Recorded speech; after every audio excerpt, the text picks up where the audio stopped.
अस्सलाम वालेकुम दोस्तों, उम्मीद आप सब खैरियत से होंगे। वज़ारतुल हज वल उम्रा ने एक ऐलान किया है जो मैं आप दोस्तों के साथ शेयर करना चाहूँगा।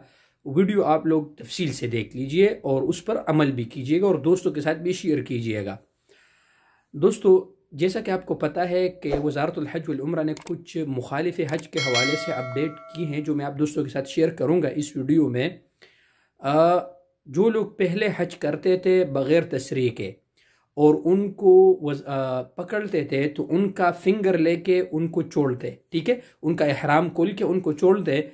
जब उसका इकामा ख़त्म हो जाता या जब वो जाता तो पाकिस्तान या जिस मुल्क का भी हो, तो वो फिर वापस सऊदी अरब मतलब नहीं आ सकता है क्योंकि उनका फिंगर सिस्टम में मौजूद होता।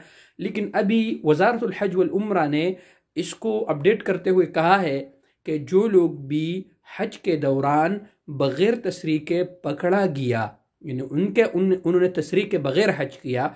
और वैसे दोस्तों, मैं यहाँ पर आप दोस्तों को बताता चले कि आप उलमा से भी पूछे कि तसरीह के बग़ैर हज करना सही नहीं है।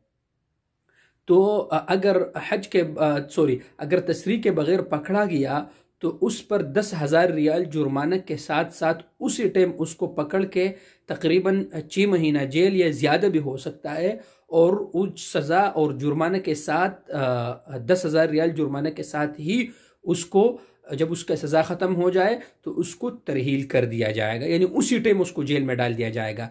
लिहाजा दोस्तों, और अगर कोई भी इसके ऐसे आदमी जो बिना तसरीह के हज करने जाएगा, उसको कोई गाड़ी प्रोवाइड करेगा, उसको कोई घर देगा, उसके जो भी मदद करेगा, अगर कोई भी सऊदी कोई भी तो मतलब सऊदी है या जो भी दुआ अल खलीज के बाशिंदा है उसको मदद फराहम करेगा, तो उस पर 50,000 रियाल जुर्माना है एक आदमी पर। अगर 2 है, 3 है, 4 है तो इस हिसाब से ये जुर्माना बढ़ता जाएगा। लिहाजा आप तमाम दोस्तों से रिक्वेस्ट है कि अल्लाह पाक हम सब के ज़िंदगियों में हज अता फरमाए कि हम सब हज करें, सऊदी अरब में हम उम्रे करें, हज करें, लेकिन कानून के मुताबिक करें। अल्लाह पाक हम सबको इस्तिताअत दे कि हम कानूनी तरीक़े से हज और उम्रा करे। लिहाजा तमाम दोस्तों से यही रिक्वेस्ट है कि फिर बाद में ये न कहना कि हमें ख़बर ना हुई। लिहाजा जब भी आप हज करेंगे इंशाल्लाह इस साल या दूसरे साल, हम सबको अल्लाह पाक ज़िंदगी दे,